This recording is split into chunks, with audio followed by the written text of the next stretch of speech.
നിങ്ങളോട് എനിക്കൊരു ദേഷ്യമില്ല. വിവരമില്ലായ്മ ഒരു കുറ്റമല്ലല്ലോ. അതെ. നമ്മുടെ വിമാനത്താവളങ്ങളൊക്കെ തുറന്നു കൊടുത്ത് കേരളത്തിലേക്ക് ആൾക്കാർ വന്നുകൊണ്ടിരിക്കുകയാണ്. അപ്പോ അവിടെ നമ്മുടെ റിപ്പോർട്ടർ ചാനലുണ്ട്. ചാനൽ ഇങ്ങനെ ഓടി പോയിട്ട് ഒരു മനുഷ്യന്റെ വായിലേക്ക് മൈക്ക് കുത്തി കയറ്റുവാണ്. എന്നെ മനസ്സിലായോ? കൊതുകിനെ മരുന്നടിക്കാൻ വന്ന ആളല്ലേ? ഫ്ലൈറ്റിന് വന്നല്ലേ? യാത്ര കുഴപ്പമൊന്നുമില്ല, സുഖമായിരുന്നു. അങ്ങനെയൊക്കെ വഴിയില്ല. ചെറിയൊരു ആശങ്ക ഉണ്ടായിരുന്നോ? ഇല്ലല്ല. അയ്യോ അങ്ങനെ പറഞ്ഞൂടാ, പിന്നെ ഞാൻ എന്തിനു വന്ന? അതെന്താ ഇനി ആശങ്കയൊന്നും ഇല്ലായിരുന്നത്? അതെനിക്കിഷ്ടമില്ല. അവിടെ എന്തൊക്കെയോ പ്രശ്നങ്ങളുണ്ടെന്ന് പറ.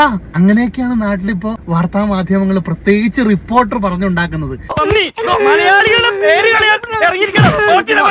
കമന്ററി ഇല്ലേ, നമ്മുടെ ക്രിക്കറ്റിന്റെയും ഫുട്ബോളിന്റെ ഒക്കെ കമന്ററി പോലെയാണ് നമ്മൾ യുദ്ധം കണ്ടത്. അവന്മാർ അങ്ങനെ പറയുന്ന ആളുകൾ. ഇന്ത്യക്കാർ, മലയാളികൾ ഉൾപ്പെടെയുള്ളവർക്ക് ഇതാ 2 മണിക്കൂർ നിർണായകം. എന്തും സംഭവിക്കാം പശ്ചിമേഷ്യയിൽ എന്നതാണ് രാവിലെ കണാകുണ വർത്താനം പറഞ്ഞാണല്ലോ കളിക്കുന്നത്. ഏറ്റവും ഒടുവിലായി വിദേശകാര്യ മന്ത്രാലയം നൽകുന്ന മുന്നറിയിപ്പ്. സായികുമാർ, അത് തന്നെയാണ് സാഹചര്യം. എന്ത് സംഭവിക്കുന്നു? ഓരോ നിമിഷത്തിലും എവിടെയൊക്കെ മിസൈലുകൾ വരുന്നു. ആരായത് നിന്നോട് പറഞ്ഞത്? ആരും പറഞ്ഞല്ല, ഞാൻ ചുമ്മാ ഊഹിച്ചതാ. ഒന്നുകളഞ്ഞോ അയ്യോ ഊഹിക്കുന്നുടാ പട്ടി. എന്ത് രസമല്ലേ കേൾക്കാൻ. ഒരു യുദ്ധത്തിന്റെ കമന്ററി ആണ് ഇത്. അതാ നോക്കൂ, വളരെ നിർണായകമായ ഒരു സാഹചര്യമാണ്. മലയാളികളുടെ ജീവൻ പോലും പൊലിയുന്നൊരു അവസ്ഥയാണ്. നിനക്ക് മാപ്പില്ല കുറുപ്പേ. നിങ്ങൾ മനുഷ്യനോ മൃഗം? ഇതൊക്കെ ഉണ്ടായിട്ടാണ് നിങ്ങൾ ആശങ്കയില്ല എന്ന് പറയുന്നത്. കുഴപ്പമുണ്ടെന്ന് പറ. ആശങ്കയുണ്ട്, പ്രശ്നങ്ങളുണ്ട്, ഷെല്ലാക്രമണമുണ്ട്. ഇതാ എന്റെ നെഞ്ചിന്റെ ഇവിടെ വരെ വന്നു. മനുഷ്യനാവണം ആദ്യം, എന്നിട്ടുണ്ടാക്ക് നിലയും വിലയും.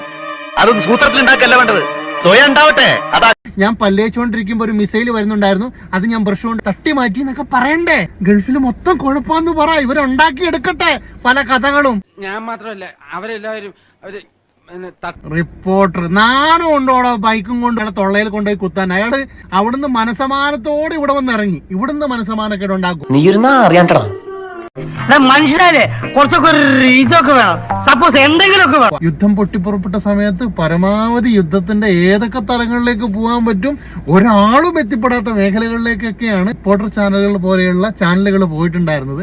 നിൽക്കുന്നത് ആരാണെന്നാ വിചാരം? മാടപ്രാവിന്റെ ഹൃദയം പോലെ തോന്നിക്കുന്ന ലോകൈക ചെറ്റ. അതിന്റെ മുഖത്ത് എന്ത് പേടിയാന്ന് നോക്കി. എങ്ങനെ പേടിക്കാതിരിക്കും? അവിടെ നടക്കുന്ന യുദ്ധത്തെക്കാൾ പേടിയായിരിക്കും ഈ പറയുന്ന റിപ്പോർട്ടർ ചാനലുകളെ പോലെയുള്ളവരെ. വിദേശത്ത് വരുന്ന ഇതുപോലൊരു പ്രവാസി മുഖത്ത് സന്തോഷമല്ലാതെ ഇങ്ങനെയൊക്കെ ആശങ്ക പ്രകടിപ്പിച്ച് നിൽക്കേണ്ട കാര്യമില്ലല്ലോ. അതും വലിയ മൈക്ക് കൊടുത്തിട്ട് തൊള്ളയ്ക്ക് കുത്താനാവും വരുന്നേ. വിദ്യാഭ്യാസം ഉണ്ടായതുകൊണ്ടൊന്നും ഒരു പ്രയോജനം ഇല്ലെന്ന് ഇപ്പൊ എനിക്ക് മനസ്സിലായി. എന്താ മാധ്യമധർമ്മം അല്ലേ? പക്ഷെ ഇവരുടെ കമന്ററി കേട്ടാണ്ടല്ലോ, സത്യം പറഞ്ഞാൽ പേടിക്കാത്ത കുഞ്ഞും പേടിക്കും. ചില പ്രവാസികൾ ഇതിനെ വളരെ കോമഡി ആയിട്ടാണ് എടുത്തിരിക്കുന്നത്. എന്നാലും എന്റെ റിപ്പോർട്ടറെ, ഇങ്ങനെ എന്തെങ്കിലുമൊക്കെ പറയുമ്പോഴേ എന്റെ മനസ്സിനൊരു സന്തോഷം ഉണ്ടാവുള്ളൂ. ഞാൻ എന്റെ സന്തോഷം നോക്കിയാ പോരെ. ഞങ്ങൾ അങ്ങ് ഇറങ്ങട്ടെ. ആയിക്കോട്ടെ, സന്തോഷായി.